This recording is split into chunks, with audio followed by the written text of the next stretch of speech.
네, 할렐루야. 네, 오늘 우리 하나님께서 우리에게 주신 하나님 말씀 함께 나누도록 하겠습니다. 오늘 우리에게 주신 하나님 말씀은 에스라서 1장 1절부터 4절까지의 말씀입니다.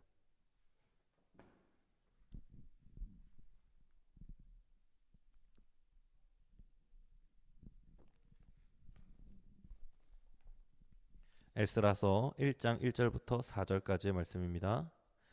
네, 제가 봉독해 드리겠습니다. 바사왕 고레스 원년에 여호와께서 예레미야의 입을 통하여 하신 말씀을 이루게 하시려고 바사왕 고레스의 마음을 감동시키심에 그가 온 나라에 공포도 하고 조서도 내려 이르되 바사왕 고레스는 말하노니 하늘의 하나님 여호와께서 세상 모든 나라를 내게 주셨고 나에게 명령하사 유다 예루살렘의 성전을 건축하라 하셨나니 이스라엘의 하나님은 참 신이시라. 너희 중에 그의 백성된 자는 다 유다 예루살렘으로 올라가서 이스라엘의 하나님 여호와의 성전을 건축하라. 그는 예루살렘에 계신 하나님이시라. 그 남아 있는 백성이 어느 곳에 머물러 살든지 그곳 사람들이 마땅히 은과 금과 그 밖에 물건과 짐승으로 도와주고 그 외에도 예루살렘에 세울 하나님의 성전을 위하여 예물 기쁘게 드릴지니라 하였더라. 아멘. 네, 오늘 예배드리시는 모든 성도님들 머리 위에 하나님의 크신 은혜가 임하기를 간절히 축복합니다. 예, 오늘부터 에스라서 강해가 시작됩니다. 에스라서의 이 강해 이름을 제가 새로운 시작 앞에서라는 제목을 붙여봤습니다. 앞으로 우리 에스라서 말씀 강해를 하는 동안 하나님의 큰 은혜가 임하기를 간절히 축복합니다. 먼저 우리가 에스라서에 대해서 우리 전반적인 내용을 좀 살펴봐야 할 것 같습니다. 에스라서는 이스라엘 백성들이 포로에서 귀환하는 시대, 그리고 성전 재건과 에스라의 신앙 개혁을 중심으로 기록되어 있는 책이 바로 에스라서입니다.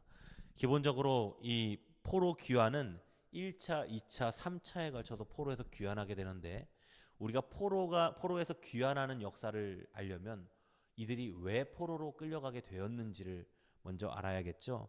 그래서 이스라엘 백성들이 포로가 된 배경에 대해서 먼저 간단하게 살펴보면, 이스라엘 백성들은 지금 우리나라가 남과 북으로 갈라진 것처럼 이 남 왕국과 북 왕국으로 갈라져 있었어요. 이게 언제부터 그렇게 됐냐면 솔로몬의 이 재임 기간이 끝나고 아들 르호보암으로 이 왕권이 물려가게 되면서 이 남왕국을 르호보암이, 그리고 북왕국을 여로보암이 통치하기 시작하면서 이 두 개의 왕국으로 갈라지게 되었습니다.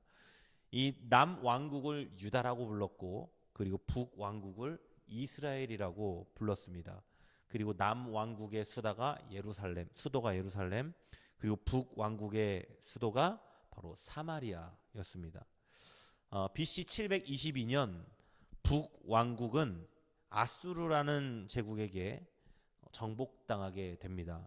이 아수르라는 제국이 정말로 강력한 군사력을 바탕으로 그 북이스라엘을 침공하게 됐고, 이 아수르의 제국의 식민 정책에 따라서 백성들은 제국의 다른 지역으로 강제로 이주되거나 또는 다른 민족들과 혼합되게 되었습니다. 그래서 이스라엘 백성들은 정체성을 완전히 흐려졌고, 그리고 민족 말살 정책에 의해서 그렇게 유린당하게 된 것입니다.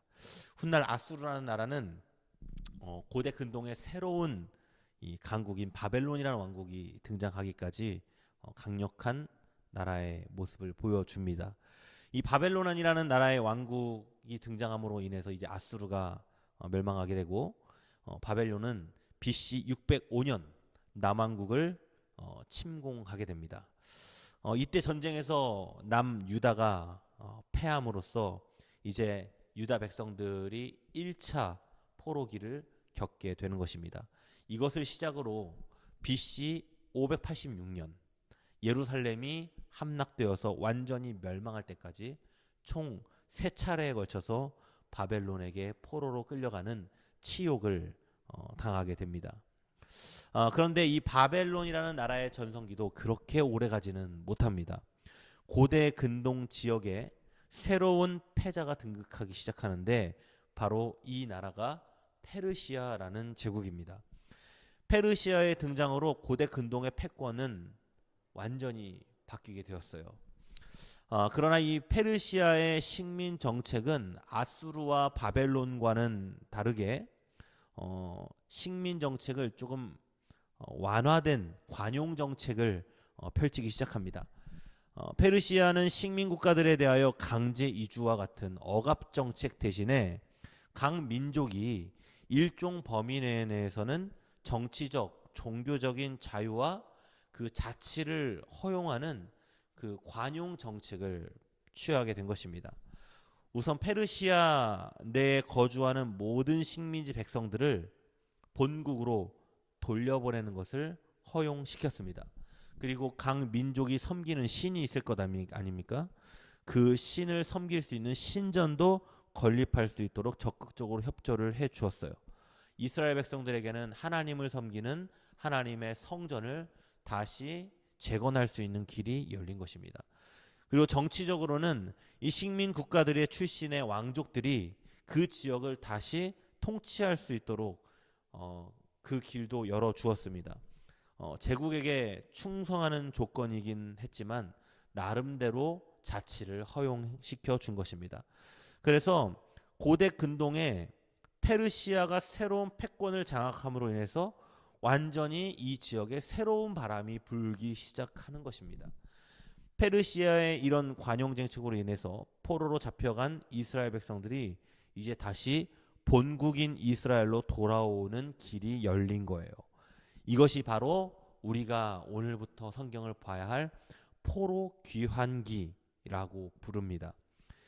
총 1차, 2차, 3차에 걸쳐서 이스라엘 백성들이 다시 돌아오게 되는데 1차 포로 귀환은 이 페르시아 제국의 건설자인 고레스의 칙령이 내려진 때로부터 1년 뒤 BC 537년에 이루어졌습니다.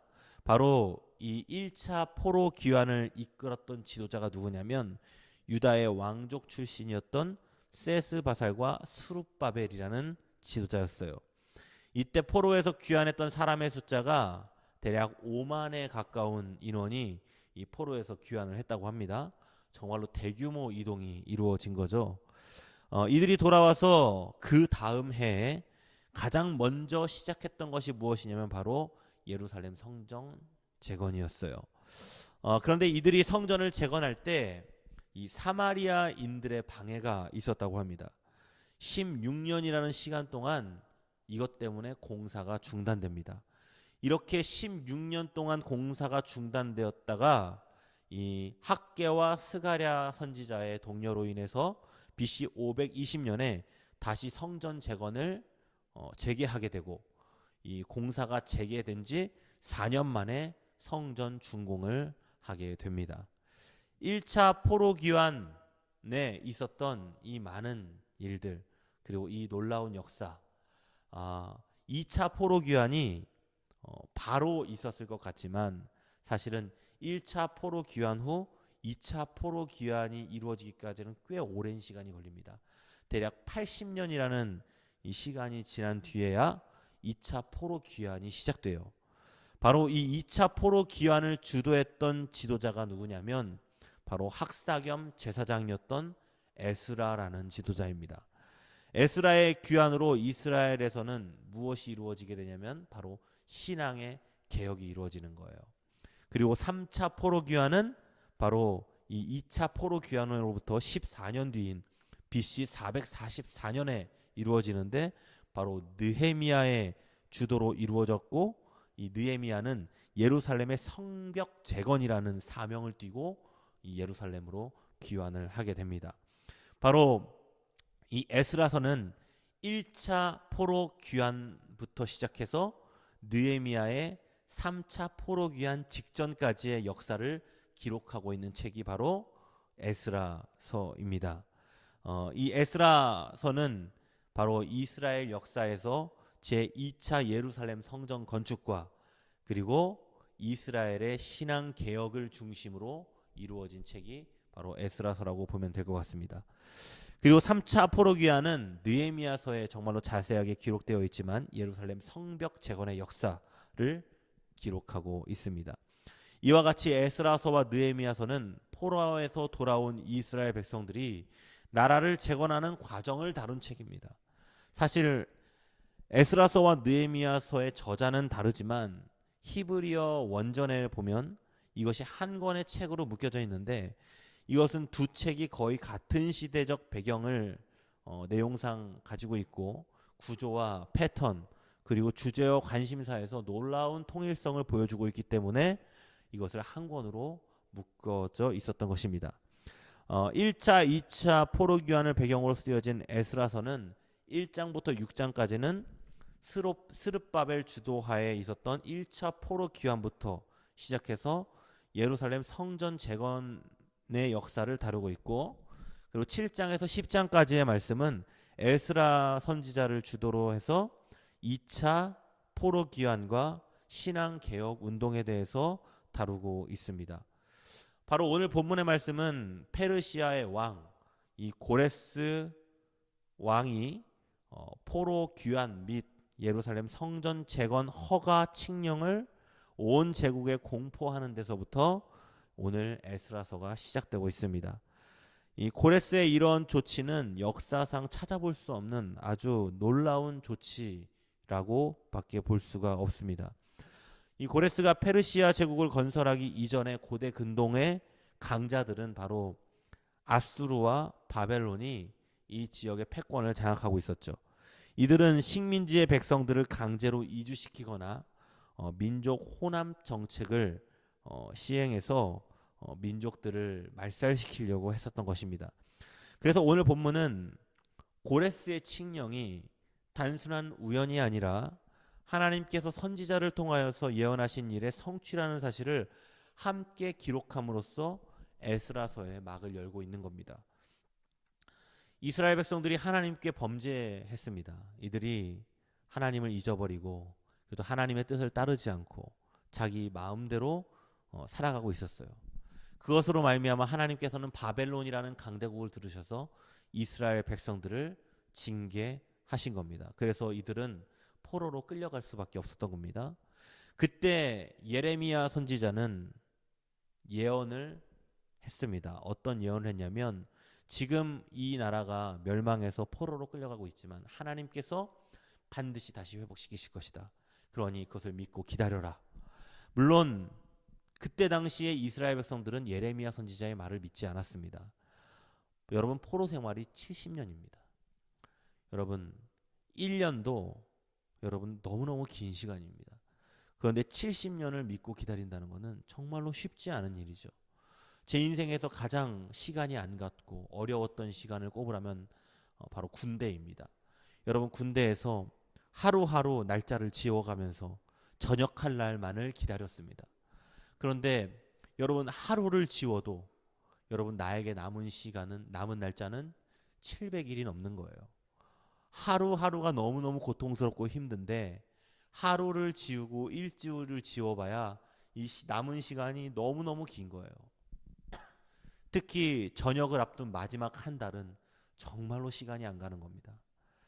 여러분, 견디기 힘든 시간은 시간이 더디게 가게 되어 있는 거죠. 이스라엘 백성들에게 이 70년이라는 시간은 너무너무 길었던 시간입니다. 하나님께서 예레미야를 통해서 이스라엘을 회복을 예언하셨습니다. 그리고 하나님께서 고레스의 마음을 움직이셔서 이스라엘의 회복을 완성하신 거예요. 하나님께서는 이처럼 하나님께서 약속하신 말씀은 그것이 무엇이든지 간에 한치의 오차도 없이 반드시 이루시는 하나님이심을 여러분 우리가 믿어야 할 줄로 믿습니다. 여러분, 사람의 약속은 언제나 변화무쌍하죠. 약속을 하고도 미루는 경우가 허다합니다. 약속이 취소되거나 또는 약속이 지켜지지 않을 때도 빈번하죠. 여러분, 그런데 하나님의 약속은 상황과 환경의 영향을 받지 않습니다. 하나님의 약속은 정확한 시간에 정확한 때에 반드시 성취되는 것입니다. 이스라엘 백성들이 애굽에서 노예로 살고 있을 때 하나님께서 그들에게 약속의 땅을 허락하시죠. 그리고서 어떻게 약속을 지키셨습니까? 지도자 모세를 보내셔서 모세를 통해서 그들을 출애굽시키시는 거예요. 그래서 하나님의 약속을 성취하십니다. 아브라함에게는 아들 이삭을 허락하셨고 오늘 이스라엘 백성들은 바로 약속대로 회복되어서 다시 고향 땅으로 돌아가는 놀라운 기적 같은 일들이 이들에게 이루어지게 됩니다. 그리고 우리는 예수님 다시 오시겠다는 예수님의 재림을 기다리고 있습니다. 마지막 때 예수님은 반드시 다시 오실 것입니다. 그것이 하나님의 약속이기 때문에 그것은 반드시 성취되는 것입니다. 그리고 지금까지 그래왔던 것처럼 하나님의 약속은 반드시 이루어집니다. 오늘 2절 말씀을 보면 고레스가 어떤 말을 하냐면 하늘의 하나님 여호와께서 세상 모든 나라를 내게 주셨고 나에게 명령하사 유다 예루살렘 성전을 건축하라. 그리고 3절 말씀에 하나님은 참 신이시라 라는 말씀을 하면서 여호와의 성전을 건축하라고 하나님께서 나에게 명령하셨다고 말씀하고 있는 겁니다. 이 말씀을 보면 고레스는 하나님의 사람이라고 볼 수 있을 정도로 하나님에 대한 신뢰를 가지고 있는 것처럼 보여집니다. 그리고 하나님께서 고레스에게 직접 나타나셔서 성전 건축을 예언하신 것처럼 계시해 주신 것처럼 그가 말을 하고 있어요. 하지만 고레스가 하나님을 유일신 하나님으로 믿고 섬긴 사람으로 보기는 어렵습니다. 그리고 하나님께서 직접 고레스에게 성전 건축을 계시해 주셨다고 보기도 어려워요. 아마 고레스는 그 이면에 담겨져 있는 자기 자신만의 정치적 계획이 있었을 겁니다. 그것이 무엇이냐면 자기 자신이 하나님을 신으로 인정하고 또는 하나님만 신으로 인정하는 게 아니라 각 나라의 각 민족의 신을 자기 자신이 인정하는 순간, 그것을 공포하는 순간 고레스는 그 민족의 대리자가 되는 거예요. 그 민족 신의 대리자가 되는 겁니다.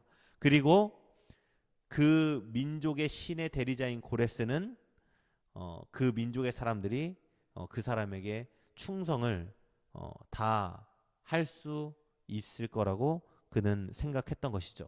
그러니까 사실은 이 모든 것은 정치적인 겁니다. 그 민족들이 페르시아라는 왕국과 자기 자신에게 충성하게 하기 위한 정치적인 그 계획이 그 안에 담겨져 있는 거예요. 그렇지만 하나님께서는 하나님의 백성들을 구원하시기 위해서는 어떠한 방법도 가리지 않으십니다. 고레스가 믿음이 있었느냐, 그가 믿음이 없었느냐, 이게 중요한 것이 아니라 하나님께서 고레스를 준비하셨다는 거예요. 페르시아라는 나라를 들여서 바벨론이라는 나라를 무너뜨리시고 이스라엘 백성들을 회복시키신 것, 해방시키신 것, 그것이 중요한 것이죠. 하나님께서는 하나님의 백성들을 위해 한 제국을 무너뜨리실 수도 있고 한 제국을 새롭게 세우실 수도 있는 그 놀라우신 기적의 하나님이신 줄로 믿습니다. 여러분, 우리가 생각을 해보면 바벨론이라는 제국 그리고 페르시아라는 제국이 얼마나 강대한 국가들입니까? 이들이 얼마나 부강한 나라입니까? 그에 비해서 이스라엘 백성들이 어때요? 이스라엘 백성들은 고대 근동 지역에서도 아주 변방에 위치한 아주 지극히 미미한 나라고 민족이었어요. 하나님께서도 신명기 7장 7절 말씀에 이런 말씀을 하셨어요. 너희는 모든 민족 중에서도 가장 작다라고 하신 적이 있습니다. 이렇게 미미하고 보잘것없는 이스라엘을 위해서 하나님께서는 그 강한 나라를 망하게도 하시고 흥하게도 하신 거예요. 이것을 통해서 알 수 있는 것은 이 세상은 철저하게 하나님의 손바닥 아래 있구나. 그리고 그 하나님은 그 이 세상을 손바닥 들여다보듯이 들여다보는데 하나님께서는 그 손바닥 아래 있는 그 세상 속에서도 무엇에 집중하고 계시냐면 미국과 중국과 같은 그런 강대국에 집중하고 계신 것이 아니라 철저하게 하나님께서 택하신 백성들을 주목하고 계신다는 사실입니다. 지금 이 시대에서도 하나님께서는 분명히 이 세상을 손바닥 보듯이 보고 계실 텐데 이 세상 가운데서 강한 나라를 바라보고 계신 것이 아니라 바로 저와 여러분, 믿음을 가지고 있는 사람들에게 하나님은 지금도 주목하고 계신다는 사실을 우리는 명심해야 할 것입니다. 그래서 하나님께서는 때로는 우리가 하나님께 기도하다 보면 응답이 없고 그리고 또한 하나님이 우리의 눈에 보이지 않으니까 하나님 없는 것 같은 인생을 살아갈 때가 있을 겁니다. 여러분 절대로 그래서는 안 됩니다. 왜 그러냐면 하나님은 지금도 우리를 주목하고 계시기 때문에 그런 거예요. 그리고 모든 것을 알고 계시고 모든 것을 듣고 계십니다. 하나님은 전능하신 하나님이시라고 하지 않습니까? 그분은 한계가 없습니다. 우리는 한계가 있어서 늘 그 선을 넘지 못하는 그 한계가 있는 인간들인데 하나님은 한계가 없어요. 그래서 우리는 언제나 하나님 앞에서 하나님의 시선을 피하려고 하면 안 돼요. 하나님의 시선을 피하려기보다 하나님의 말씀에 순종하는 것이 훨씬 더 복된 길입니다. 저희 딸이 지난주에 이 최미삼 순대국밥집에서 밥을 먹다가 물을 흘렸습니다. 이게 얼마나 걱정되고 두렵고 무서웠는지 그 앞을 지나갈 일이 있어 지나가는데 저희 딸이 물어보는 거예요. 내가 지난주에 흘린 물 다 닦았대? 라고 물어보는 겁니다. 이게 무엇입니까? 그 앞을 지나갈 때마다 거기에서 자기가 물을 흘린 게 생각이 나는 거예요. 그게 마음이 걸렸던 겁니다. 자기 마음속에 늘 거기서 물을 흘린 것을 기억하고 불안했던 거예요. 여러분 이것이 무엇이 작동한 겁니까? 자기 마음속에 있는 양심이 작동한 거예요. 사람들은 물 한 번 흘린 거 신경도 쓰지 않습니다. 어른들은 다 알죠. 여러분 양심이라는 것은 누가 보든 안 보든 상관없는 겁니다. 내 안에 작동하고 있는 거예요. 그거와 마찬가지로 여러분 우리 안에 늘 작동하고 있어야 될 게 무엇입니까? 바로 하나님은 살아계신다는 거예요. 우리는 하나님의 눈을 절대로 피할 수가 없습니다. 그래서 언제나 하나님 앞에서 하나님을 사모하는 마음으로 그 하나님의 마음에 합한 마음으로 살아가려고 노력하는 게 가장 마음 편한 거예요. 요한복음 15장 5절 말씀에 하나님께서 이런 말씀을 하셨어요. 너희는 나를 떠나서는 하루도 살 수 없다. 아무것도 할 수 없다. 라고 말씀을 하셨습니다. 여러분 바벨론이 남유다를 침공하고 백성들을 포로로 잡아갈 때 선지자 예레미야는 그들에게 선포했습니다. 이것이 하나님의 뜻이니 순종하고 포로가 돼서 끌려가서 그곳에서 하나님께 기도하고 하나님의 율법을 지키고 그리고 하나님을 사모하면서 기다리라는 거예요. 이게 바로 예레미야 선지자의 예언이었어요. 그러면서 하나님의 백성들이 하나님의 징계를 순종하면서 하나님의 회복을 기다리며 살았느냐? 그렇지 않았던 사람들도 많습니다. 많은 사람들이 예레미야의 예언을 받아들이지 않아요. 그래서 그들은 포로가 되기를 거부하고 이집트라는 나라로 도망가서 도피를 하고 망명을 하고 그리고 그들이 이방인들과 교제하면서 그 나라에 귀화를 하며 살아갑니다. 그런데 그렇게 살아간 사람들의 최후가 어떻게 되느냐? 훗날 이 애굽이라는 나라가 바벨론이라는 나라에 의해서 정복당해요. 그때 바벨론에 의해서 무참하게 살육당하는 그 내용이 바로 예레미야서에 기록되어 있습니다.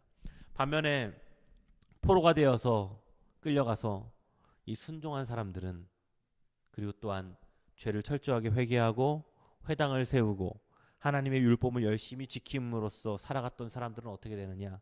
바로 오늘 이 말씀처럼 회복의 주인공들이 되는 것입니다. 하나님께서 세우신 뜻과 섭리를 우리가 거부할 수 없습니다. 그러나 하나님께서 정하신 뜻과 섭리를 따르고 순종하는 것이 가장 복된 길로 가는 길임을 우리가 알아야 하는 것이죠.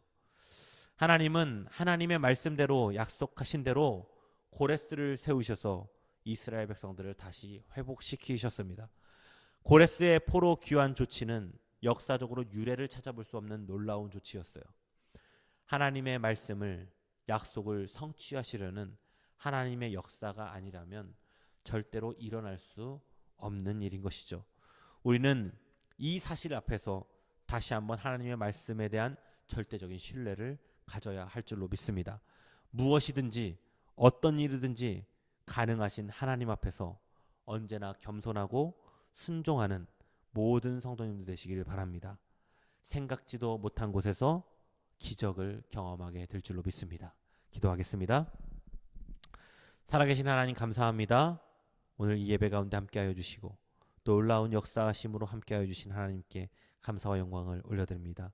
이스라엘 백성들이 비록 죄악으로 인해서 징계를 당했지만 하나님 그들을 다시 회복시키시겠다고 하신 하나님이셨고 그 약속을 성취하신 하나님이셨습니다. 우리 가운데서도 함께하여 주셔서 그 놀라운 약속이 성취되고 그래서 놀라운 은혜의 역사가 이루어지는 우리 모두가 될 수 있도록 주님 함께하여 주시옵소서. 감사를 드리며 예수님의 이름으로 기도합니다. 아멘.